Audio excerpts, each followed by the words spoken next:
So it's a big crowd this evening, so please know if you want to get the best seats, come early.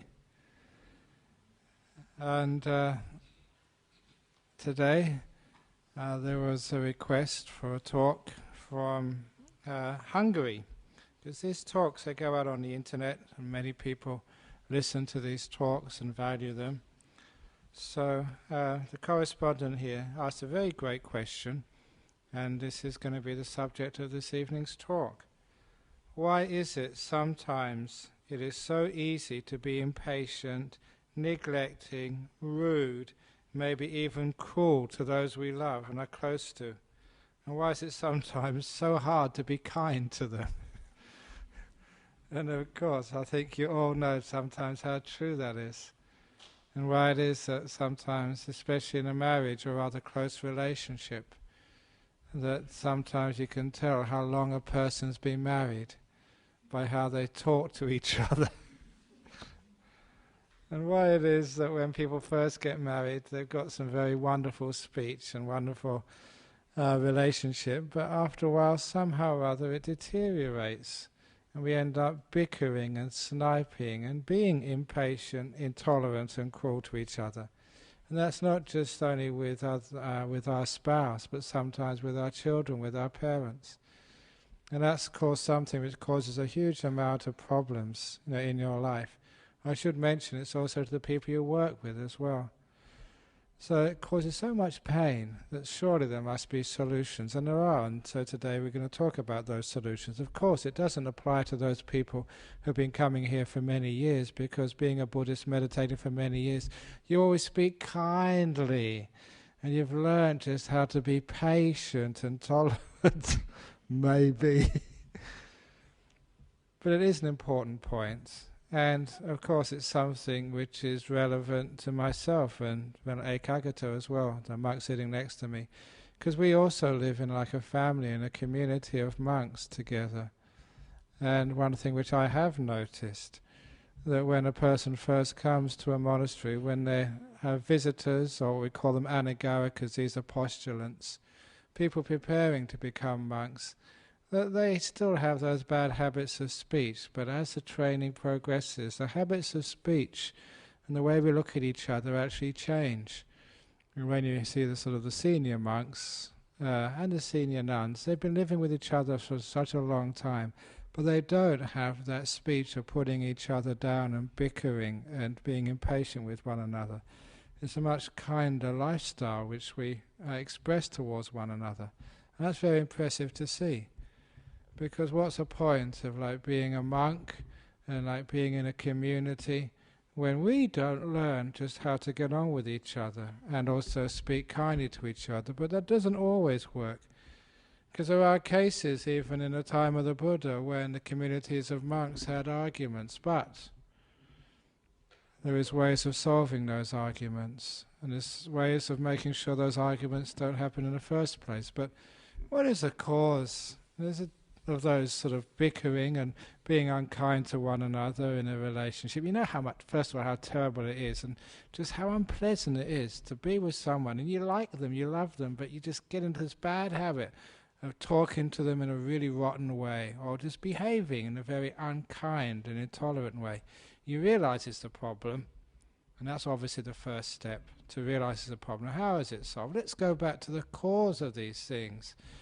It's all coming from sort of a delusion of stupidity, and as far as Buddhism is concerned, that's always just a major problem with life, is just the stupidity, not seeing it clearly.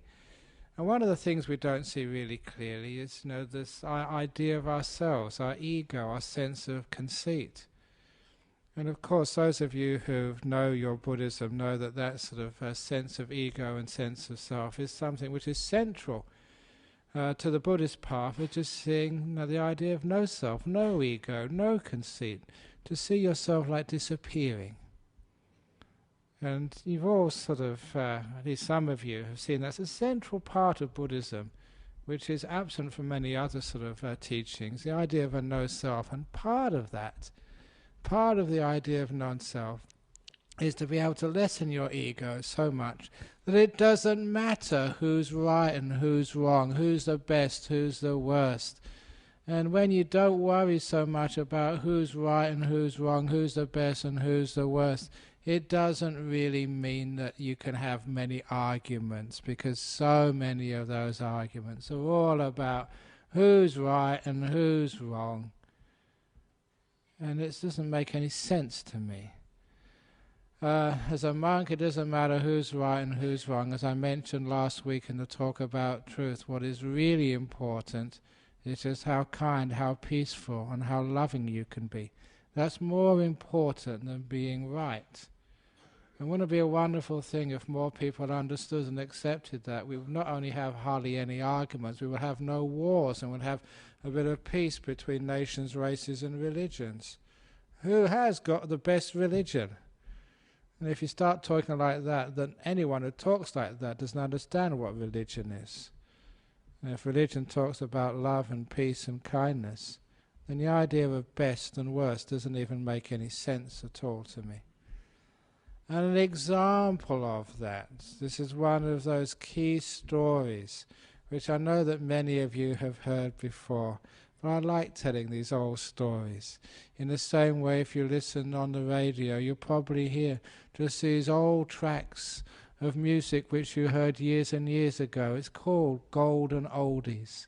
And here's another one of those golden oldies which fits in at this particular point. And it's one of my favourite stories because it makes me give me a chance to do some bird imitations. It's the great old story of the chicken and the duck. If you haven't heard this story before, this is a doozer. This is a great one. Once upon a time there was this couple who had just been married, and after going to the temple for a nice talk, it was a beautiful evening, so they went on a walk on the way back home. And as they were walking, they heard a sound. Quack, quack. Quack, quack. And straight away, sort of the girl, the wife, said, "Darling, do you hear that? That's a chicken." I'm glad you laughed, because those people who laughed haven't heard the story before. So at least some of you haven't heard the story. "That's a chicken." And he said, "Darling, that was not a chicken, that was a duck." And she said, no, I'm sure it was a chicken." It went quack, quack again. "You see, that's a chicken." And he said, "Darling, chickens go cock-a-doodle-doo. That went quack, quack. That means it's a duck, okay?" She said, "No, I'm sure that was a chicken." He said, "It was a duck." She said, No, it was a chicken." He said, "It was a duck. D-U-C-K, duck." And then she started to cry. She said, but it's a chicken." They went quack, quack again. Then he suddenly remembered what he'd heard at this temple many, many times. He squeezed her hand and said, "I apologize, darling. I think you're right. It is a chicken." And she squeezed his hand back and said, "Thank you." And then they carried on their walk in peace and had a wonderful evening together. Now, what a wise man that was. And I do change that story around. Who says it's a chicken and who says it's a duck? Otherwise I get in great trouble here in Australia. I'll be gender specific and discriminatory and get into big trouble. So every now and again I change it. Who says it's a chicken? Now it's a girl, now it's a boy. But in that particular case, the man was smart. Why? First of all, who cares whether it's a chicken or a damn duck? Is that really important? Is that worth having a divorce over? Is that worth even actually spoiling your evening together after? That man, in that particular instance of the story, realized what was most important in life. Not being right, but being in love and being respectful to the person you're with. That was much more important than being right. And number two, sometimes we always think we're right, and we turn out to be wrong afterwards. That could have been a chicken, what we call a genetically modified chicken, which is amazing what scientists can do these days. Make it go quack quack. Now, that's true, isn't it? Sometimes we always think we're right and we turn out to be wrong. Now you can understand where these arguments come from, but in particular, it's not really important to be right. It's important to be at peace. So a lot of times, one of the reasons why we have these terrible arguments and speak badly to each other, because we think somehow we always have to be right, and that's the most important thing. And that comes from having a sense of ego and a sense of self which is just over the top. In our life, sometimes we are just so encouraged to be right, whether it's at school, whether it's at work, whether it's in our life, that sometimes that becomes the most important thing, and that's what we build our self-esteem on, about being right. As far as Buddhism is concerned, you don't have to be right. You can make mistakes. And one of the great things which I learned early on as a monk, it's all right to make mistakes. It's okay to be wrong. And that was such a huge relief for me, because for most of my early life I was thinking to be wrong is a terrible, terrible thing. It's one of the worst things you can possibly have, is to be wrong. You're a fool, you're stupid, you're an ignoramus. But I realized, no, that's not being a fool, being wrong. And even the Buddha said, the fool who says he's wrong, or she says he's wrong, is very wise. And when I remember reading that, it made a sort of an impression upon me. The person who says they're wrong, who admits they're wrong, is very wise. Because what it's doing there is admitting you're a human being, you make mistakes, sometimes we are wrong, we don't have to be right. And that takes off a huge psychological pressure off you. You don't always have to be proving yourself and arguing your point of view just because you said it.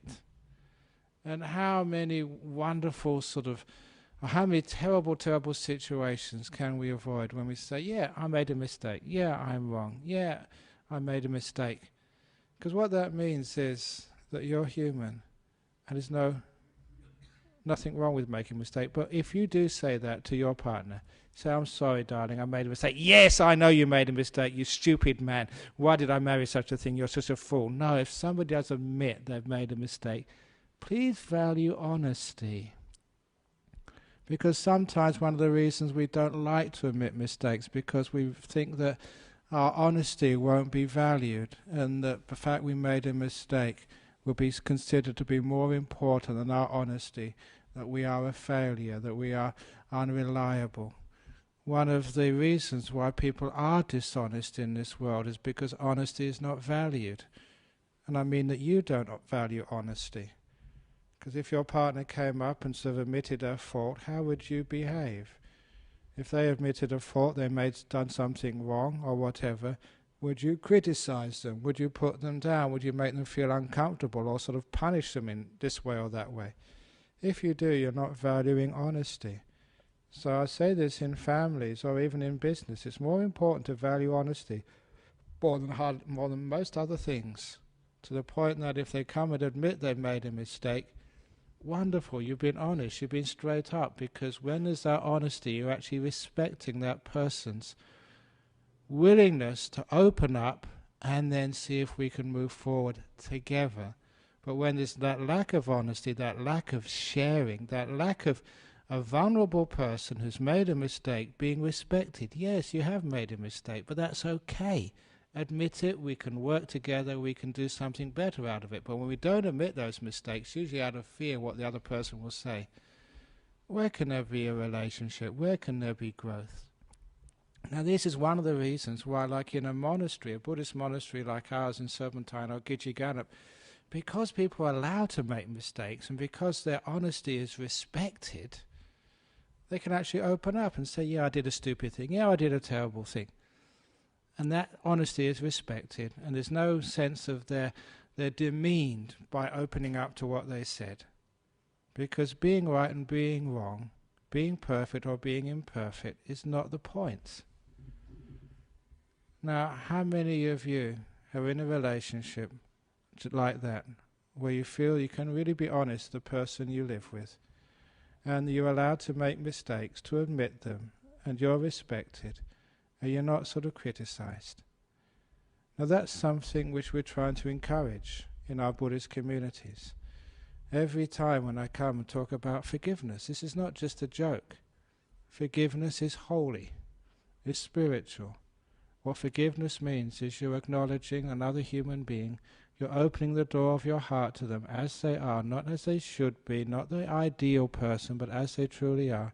Just as you can open the door of your heart to yourself as you are. There's a lot of growth comes from that degree of what we call unconditional love, acceptance.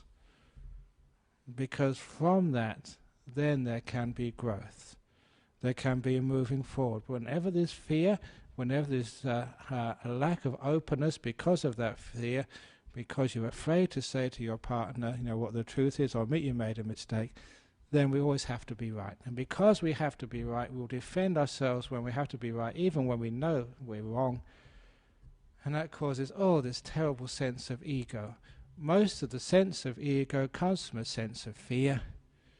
The fear that you build up this idea of yourself because you're afraid of what other people might say about you. You're afraid of being imperfect. You're afraid of making mistakes. But it should be pretty obvious to everybody that no one in this whole world is perfect. We do all make mistakes. I've made heaps of mistakes.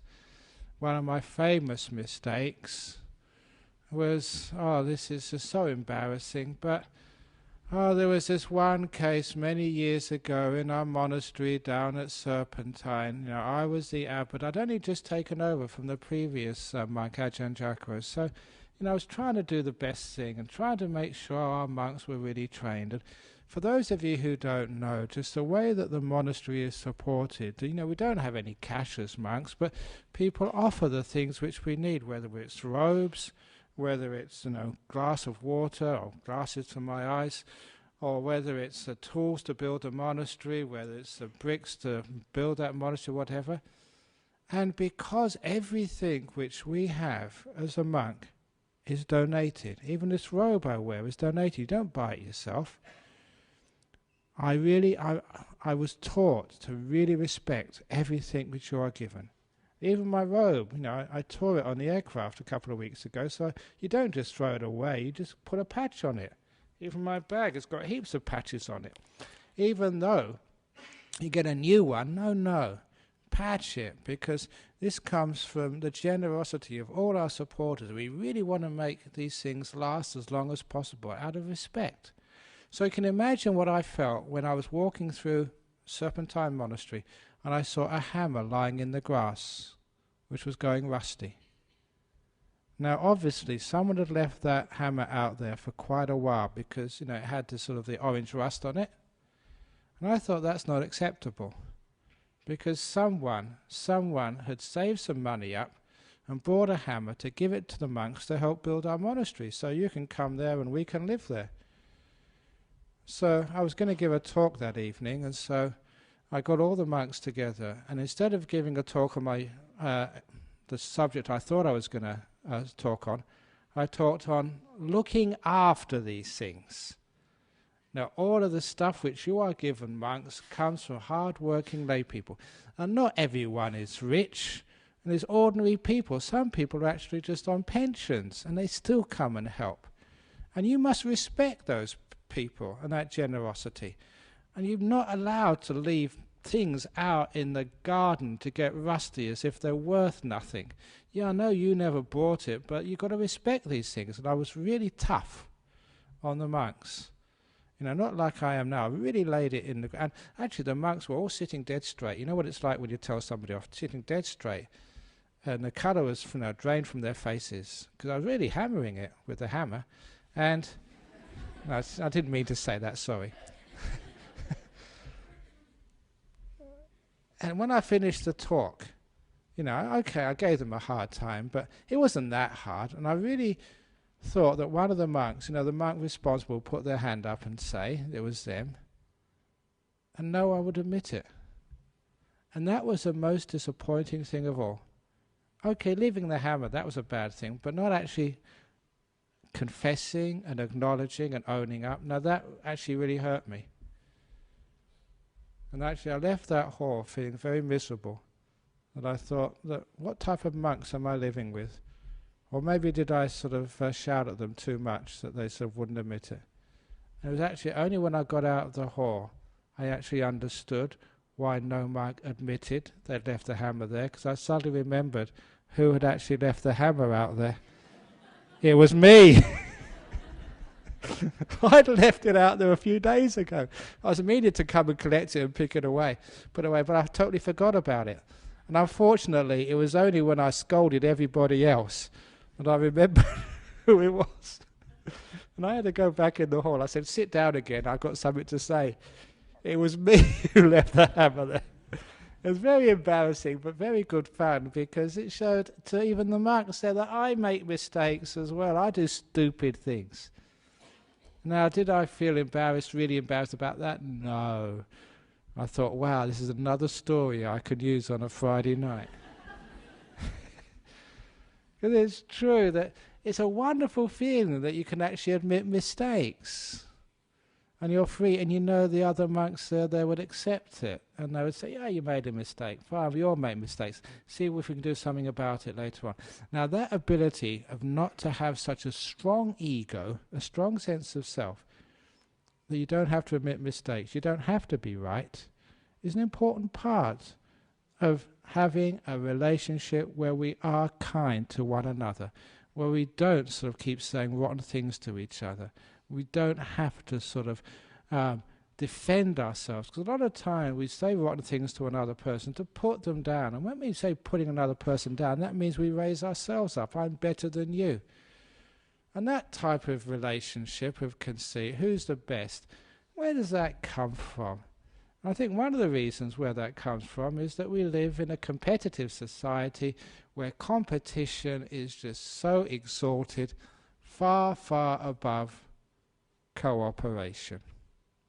And I mentioned this before, that one day I think someone's going to take me up on this suggestion, or take up my suggestion. If we learn competition even when we're kids at school, where we compete against our best friends, in the examinations at schools, I think that's a terrible thing to have. So I've suggested for a long time now that every year in school, when you're given an examination, you're graded to see, how you're going, that maybe only 60% is your personal score, and 40% of your mark is averaged over the whole class to which you belong. So if the whole class does well, you do even better. But if the whole class does terribly, then your mark goes down as well. So somehow reward in children in their early years cooperation. So very bright kids will feel it's in their interest to work with those kids who aren't doing so well. So they learn, by reward, the skills of cooperation. Because otherwise, when it's just our personal score, when we go to this university or that university because of what we've done, what I've done, aren't I great? Rather than how we've managed to learn to work with other people. When we reward only competition rather than cooperation, then when we get to the point of finding a partner in life, or even working in an office, or even living in a monastery, we know how to compete. We're great competitors, but we don't know anything about cooperation. And of course, in a marriage, in a relationship, in an office, we have to cooperate. Competition is important sometimes, but cooperation is just as, or even more important.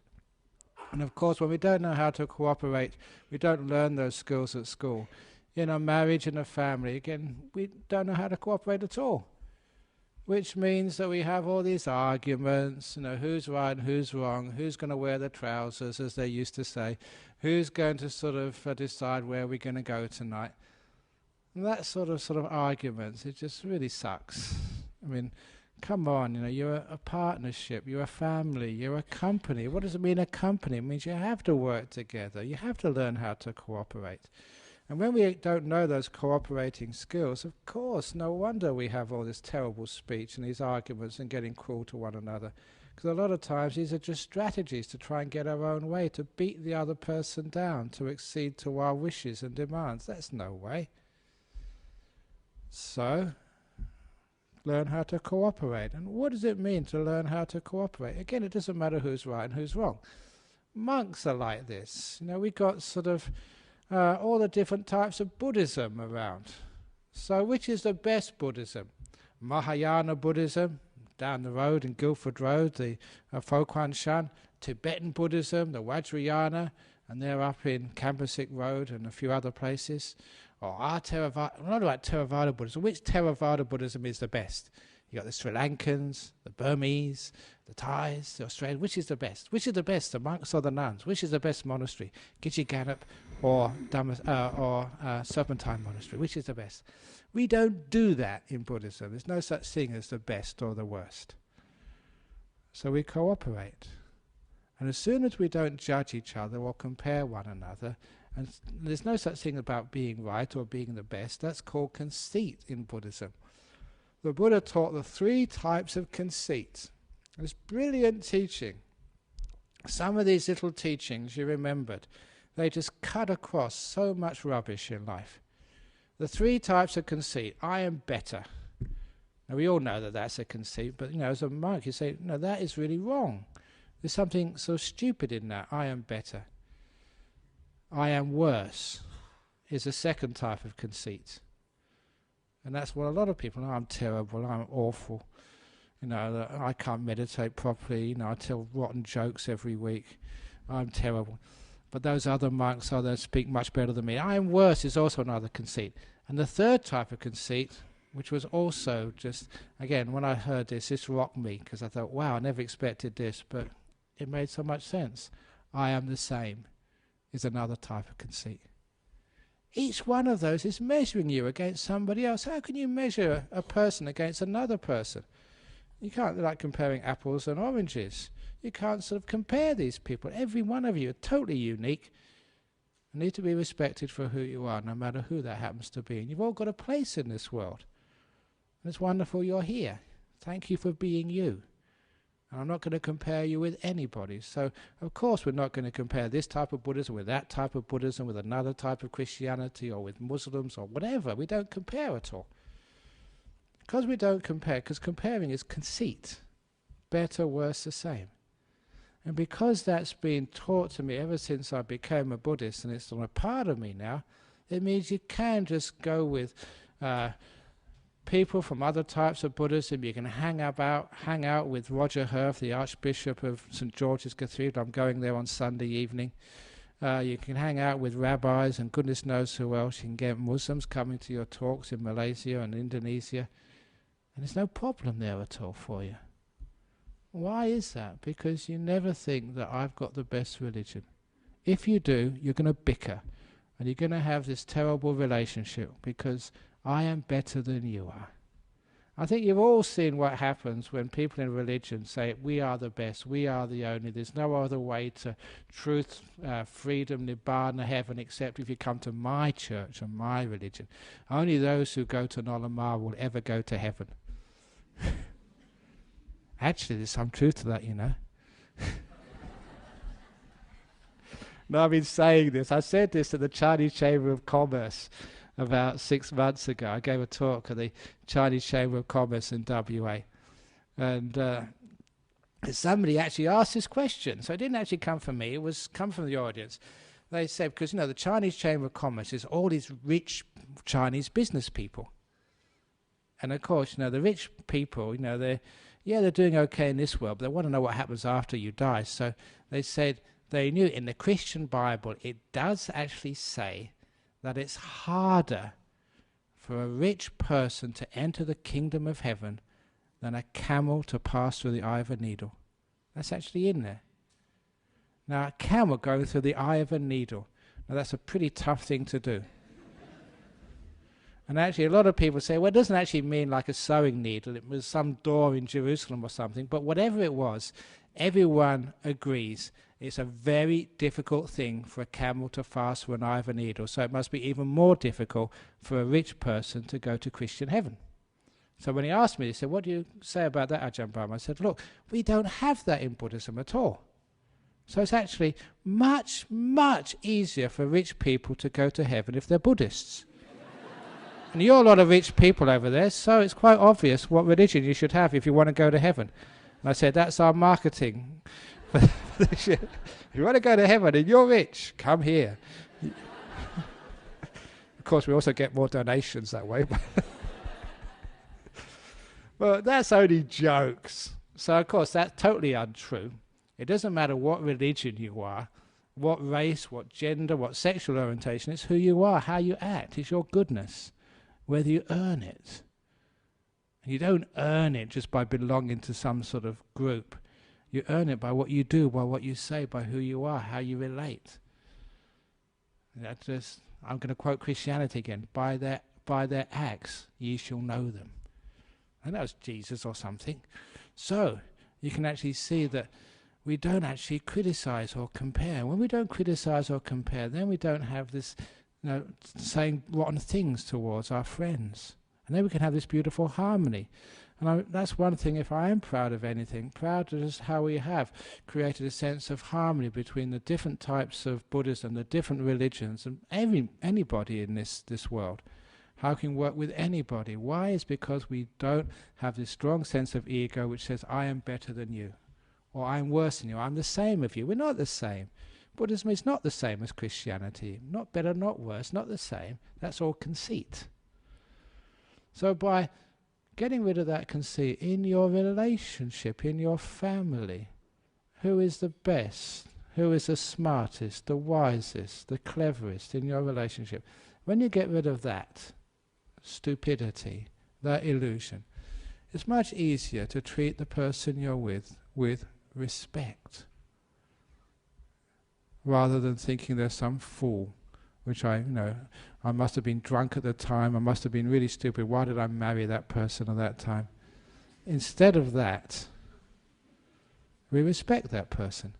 Now I find it just fascinating in my position as a monk, because this is the way I've been trained, to look at another person and really respect them. And again, respect people in prison, respect people in all levels of society. And when you respect somebody, you have this wonderful sense of harmony with them. You have, because they know they're respected, and they treat you in a totally different way than if you act superior, exploiting another person or whatever. When you respect them, so they open up, they feel safe in your presence. So you don't need to have those harsh, stupid words to one another. So, as you lessen your sense of ego, and you don't sort of compete with another person, but you try to cooperate with them, and when you learn those skills of cooperation, and you stop judging other people, it's so easy to speak kind words to them. Enemies. What is an enemy anyway? An enemy is just a person, and you're only seeing a fraction of who they truly are. You're only remembering that part of them which really upset and hurt you. And you're not seeing the rest of them.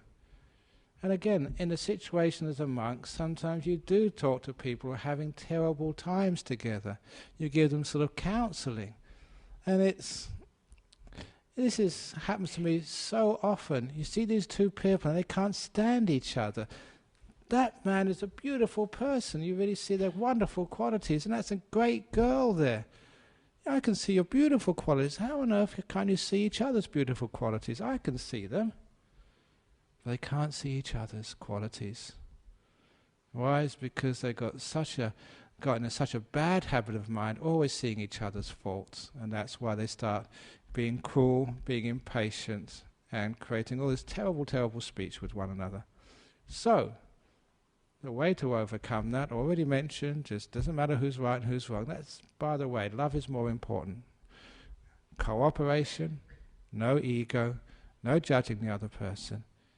When you can start to do that, you can just stand aside from them, and you can stop that judgment which is already there of negativity by questioning it, and questioning it by looking at their positive sides. a good method of doing this, and I'm not quite sure when I last said this, I give so many talks. When I was in Malaysia, I was giving up 2 or 3 talks every day. So these are little tales which I've heard, little anecdotes which really help. So please excuse me if I told this a couple of weeks ago. I'm pretty sure I never said it last week. Actually, I couldn't, yeah. But anyway, there was a story of a funeral service. At a funeral service, a widow was giving the eulogy for her deceased husband. And as part of her eulogy, she picked up a piece of paper, an old fragment, which she said her husband had kept with him since the time he was in school. And he said every time he got upset or get angry or felt guilty, he would take out this piece of paper and it would take away all of his negativity. And she said that her husband told her where this piece of paper came from. She said that once when he was at school, at high school, in his class of all boys, there was some sort of argument, and it got so bad there was almost a fight going to happen in the classroom. And the teacher told everybody, ordered everybody to sit down and to take a sheet of paper out of their exercise book and with their ruler to draw a vertical line down the middle of that piece of paper. At the top of that paper to write the name of the boy in that class you hated the most, the one which really got up your nose. Put their name on the top, and on the left-hand side of that vertical line dividing the page, on the left-hand side, write why they're a pain in the butt. And they all did that very easily and willingly. When they filled the left-hand side, the teacher said, now on the right-hand side, write something you respect and admire about that person. No way, miss. Write it. And it took them a long time. They had to write down something on the right-hand side of that piece of paper of things they admired in that person who they were angry at. Once they filled the right-hand side, the teacher said, fold it down the middle along the line. Tear it carefully along that line. I'm coming round with a wastebasket to collect the left-hand side, all the things you hate about your enemy. As for the right-hand side, the things you admire of your enemy, stand up and go and hand it to them. And the wife said, this was a piece of paper which my husband's enemy at high school handed to him. It was his name on the top and all the things his enemy admired in him. And he said, wow, if my enemy, my adversary, can think such wonderful things about me, maybe I can think wonderful things about the people I hate. Maybe I can see the other side of that vertical line, even in myself. So those of you who are having trouble with your relationship, try that method. Get a piece of paper, name of your spouse on the top, vertical line, left-hand side, all the things you hate about that person. Right hand, all the things you love and care about them. And hand it to them. That's the right-hand side, not the left-hand side. Because what that does, it shows it can be done. And it just breaks this mold of negativity, of always seeing the faults in that person. Because you see their faults, they show you more faults. And then that's all you see with one another. And you wonder, why on earth did I marry such a person? How can you live with such a person? How can anyone sort of bear such a bastard in the house? That's wrong. You're not seeing them properly. They're really nice, good people, if you could see that good part in them. But something wonderful happens when you do start seeing the nice, good part in the people you live with. Then they start showing you more of their goodness. If you see the bad part of them, they show you more of their badness. And it's endless. So the evil in a human being and the bad part of them. But you start looking at their good parts, and that's what they show you, more and more and more. That's how I've worked with prisoners before. That's how you work with monks. That's how you work with you guys. Some of you guys have come up to me and say you've done some terrible things, and I keep on saying, very good. Very good, very good. So what the heck is this monk on about? Very good. what I'm doing is trying to look at your good parts. So if I can see your good parts, the things which are admirable, the wonderful part of you, then you can see that again. You don't do bad things anymore. Really basic psychology. Things which you learn as a monk with meditation, but also from the great Buddha's teachings. So, if you want to stop the negativity towards the people you love, so stop looking at the reasons why you should be negative. And start looking at something you can admire about that person you're with. And in the human race, there's not one person alive on this planet who hasn't got some amazing, wonderful qualities in them. There's not one person, either alive or dead. Some people say, what about Adolf Hitler? And somebody once asked that question, so what's good about Adolf Hitler? Have a read of that book, Open the Door of Your Heart, and there you'll see a poem of a son's love to her mother. I forget exactly how it goes, but it's something like, when your mother grows old, when her eyes are dim and her hands become very weak, when she asks you for a favour, reply in kindness. If she asks you again, reply in kindness a second time. And a third time, please help her, because the time will come, the terrible time, when your mother can ask no more. So, at every time she asks, give time to her.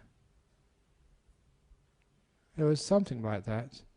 But when I first read that poem, I couldn't believe it was written by Adolf Hitler. Because sometimes we think some people are so bad and so evil. But every person has a beautiful side. And if we can only just see that beautiful side in another person, that'll be the side which grows. And that's how we can make a beautiful relationship with other people. What the Buddha said, and this is from the Kosambiya Sutta, if anyone wants to check up, because sometimes people say, Ajahn Brahm, what he says is okay, but what's it got to do with Buddhism? I've read all those suttas in Pali. I know what the Buddha said. I know my mind. I'm a meditating monk. What the Buddha actually said in this sutta, he said, after the monks had an argument, this is in the time of the Buddha, he said, monks, you should always dwell in public and in private with thoughts of kindness towards each other. In private as well. So your partner in life, your kids, the people you work with, when they're not there, think of them with kindness. What do we mean by thinking of them with kindness? Exactly what I'm saying. Think of their wonderful qualities. If they've hurt you, try and find some sort of exonerating circumstances why they must have done that. Don't just conclude and judge them as bad people. They're not bad people. There's no such thing as a bad people. They're not you're better, you're worse, they're the same. Compassion means seeing some beauty in another person, giving them the benefit of the doubt. That's what compassion truly is. Opening the door of your heart to the other person, no matter who they are. They're a human being trying to find their way in this world. Maybe they're in a difficult situation, maybe having a hard time at home or wherever. Have compassion to them. And if you have compassion in private to them, you'll find that when you actually come into their presence, that compassion will be just the way you respond. Unfortunately, in private, we harbour bad thoughts to one another. And that's what we have to be very careful of. So if you want to sort of have a beautiful relationship, at home, in the office, in a monastery, even when you're in private by yourself, you think of that person you live with, why you fell in love, why you decided to meet with them. You think of your kids, you think of your parents going through all the difficult times of their life. You, with compassion, you give them a break. You understand, and you allow them to be as they are, knowing that they're all going through their learning experiences of life, and it's not easy, it's not, you've been through those times, you've made mistakes, allow other people to make mistakes. That's compassion. And when you dwell in compassion in private with the people you live with, it becomes your habit. You can't resist it. Just you see them, and that compassion which you've built up over the days, over the hours, the days, the weeks, the months, it's just there for you. There's this old joke about this man who joined a monastery. And as he joined this monastery, it was a very strict monastery where you weren't allowed to speak at all. It's absolute silence. Except after 7 years you were allowed to say one sentence to the abbot. The idea was so he could have some idea of your spiritual progress. So this young man joined this very strict monastery, and after 6 years, 11 months and 30 days of absolute silence, can you imagine his excitement when the next morning he could say his first sentence to the abbot? So he decided to practice in his cell something wise, to inspire his abbot, something very meaningful, something like one saying you find in a book. And he practiced this amazing wise saying. When he went into the abbot's room, his mind went totally blank. You know what it's like? And the words which came out was, "The food in this place is terrible." Now the point was, he didn't have another chance to say a word. He'd had his sentence and he'd blown it, and he felt so terrible. Now he had to wait another 7 years. So, 13 years, 11 months and 30 days, now he had his second chance to say something, and this time he was more relaxed. His spiritual life had done something. He was more in control of himself. So he had a good night's sleep, really relaxed, rested. And with his wise words we were supposed to say 7 years ago, he went to open his mouth, and again he forgot. And the words that came out said, "You make us work too hard." "Very good," said the abbot, "come back in another 7 years." He'd blown it the second time. And of course after 21 years, now he was totally at ease. And when he went into the abbot's office, he said precisely what he intended to say. His one sentence was this: "Can't stand this place any longer, I'm leaving." And the abbot replied, "Very good, because you've done nothing but complain ever since you came here." Now that's an old joke, but the reason I say it is because that joke, like most jokes, are very profound. That abbot was absolutely on the nail, that on the spot. That monk had complained silently ever since he came there. Was always negative, complaining about the food, complaining about the hard work, which was meant that when he did have a chance to say, all which he planned to say, that never came up, but all that he was thinking over those years, that was what came out. In the same way, if the way you think about your partner, about the people you work with, how you think about them, that's what comes out of your mouth. Not what you want to say. Because some people say, "Oh yeah, I shouldn't say rotten things to my husband. I'm going to say something nice tomorrow. I'm going to say something nice tomorrow. I'm going to say something nice tomorrow." But you start thinking all these terrible thoughts as usual. And of course that's what comes out. It's automatic. It comes out of your mouth before you can stop it. So the only way is actually to dwell with thoughts of kindness in private. And this is how you do that, to see the other person with compassion, seeing their good qualities. And when you have the good qualities in them, it's very easy to have compassion. So this is actually how we stop that attitude. We cultivate our minds with thoughts of compassion and kindness to people we live with. And it's so important to do that. Look, these days you can't afford divorces. They just cost too much money. I remember, actually, this is a new joke I read the other day. For those of you who remember that actress, Zsa Zsa Gabor. Zsa Zsa Gabor. She was this gold-digging actress who married so many husbands. I don't know how many times she was married, but she said she was a very good housekeeper. After every divorce, she kept the house.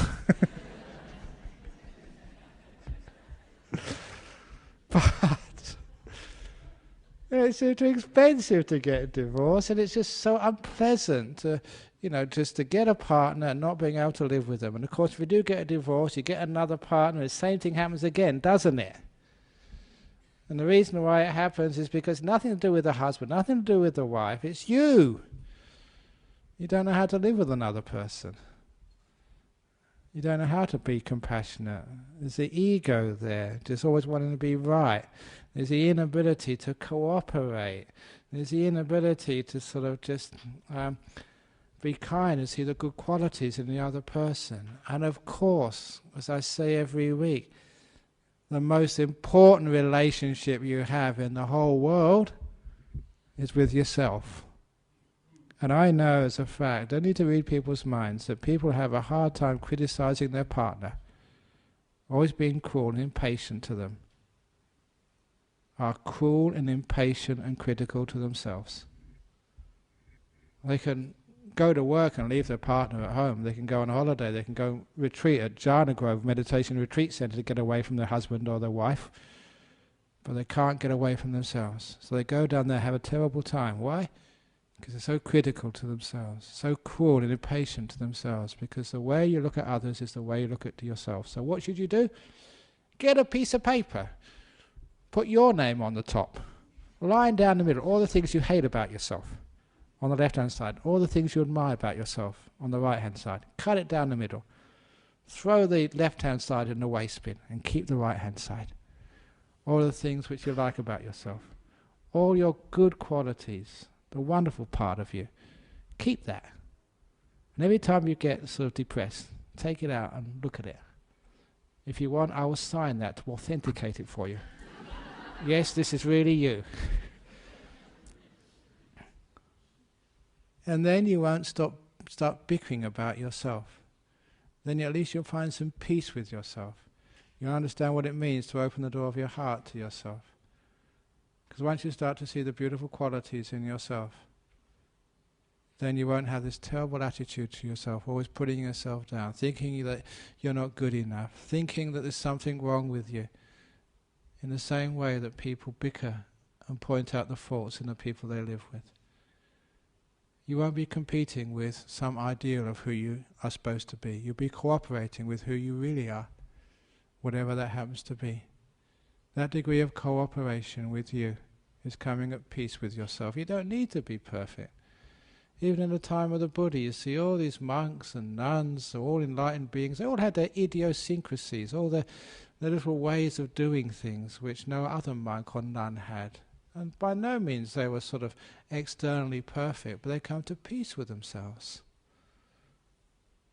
That's why they were called arahats, enlightened beings. No more anger or ill will about themselves. No more bickering, I'm stupid, I'm terrible, I shouldn't do this, I shouldn't have done that.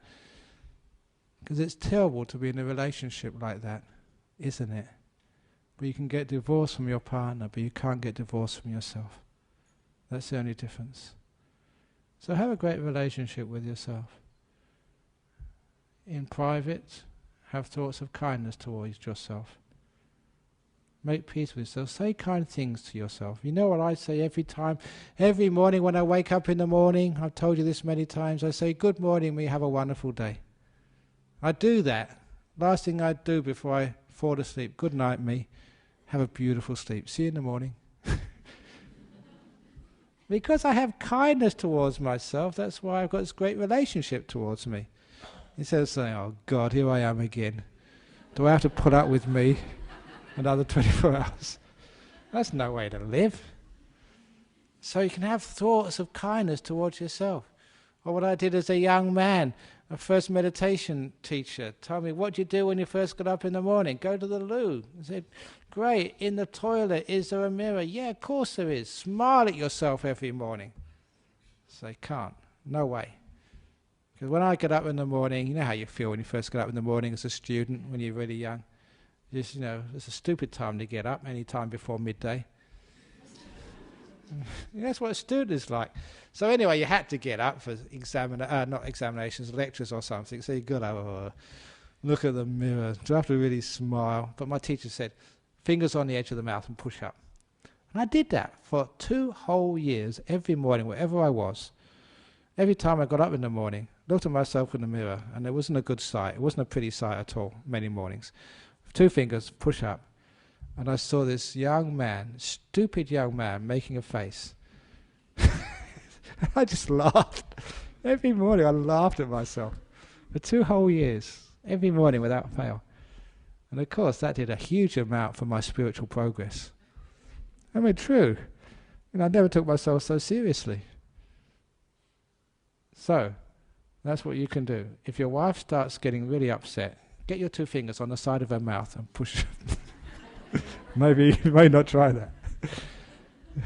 But at least sort of look at yourself with some fun, with some kindness and compassion. And if you can do that, all of the impatience will just disappear. All of the criticism, the negativity towards your partner and towards yourself. You'll have some peace and happiness in life.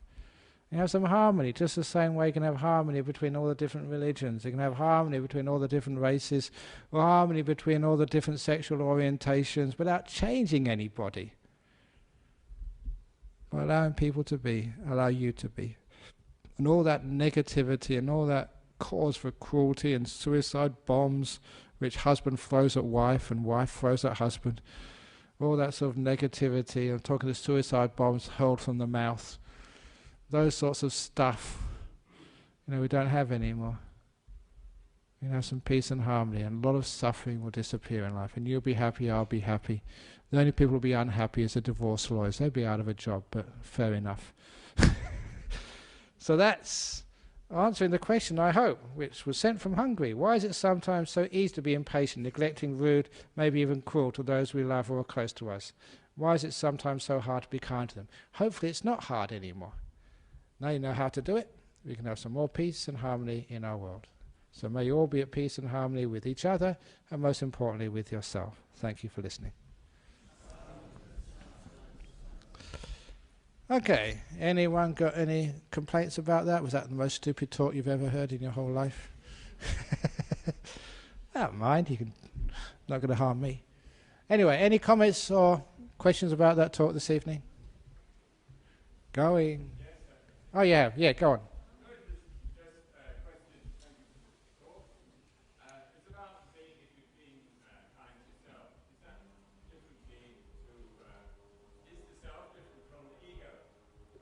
Is the self different from the ego?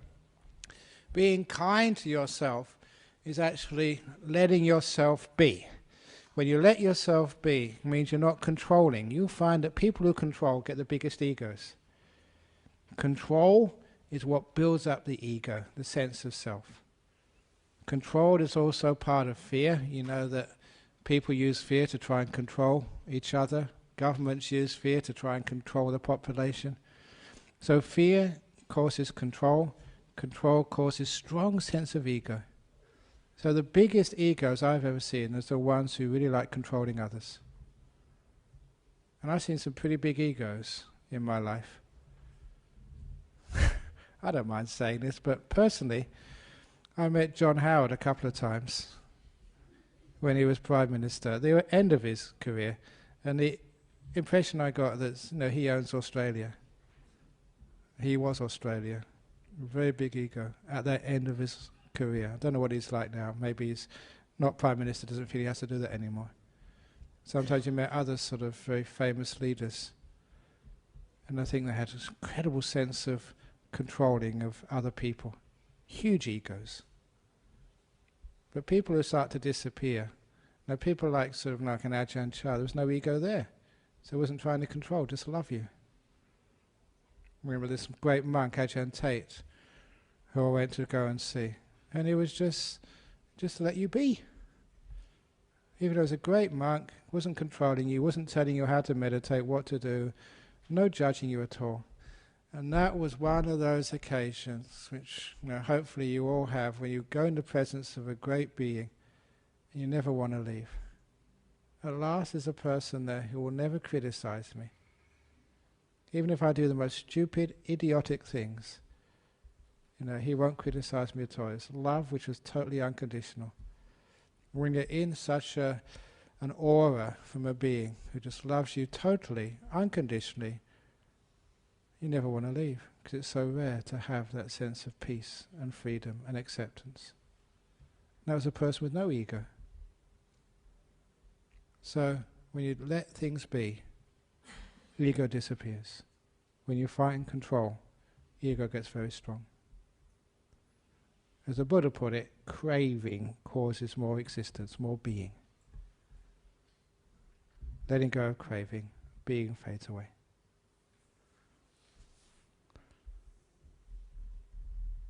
That's actually a very profound point. The strength of your ego is how much you've craved and controlled in your life. When you let things be, when you float around, you disappear. Okay, so thank you for that profound point to leave you on.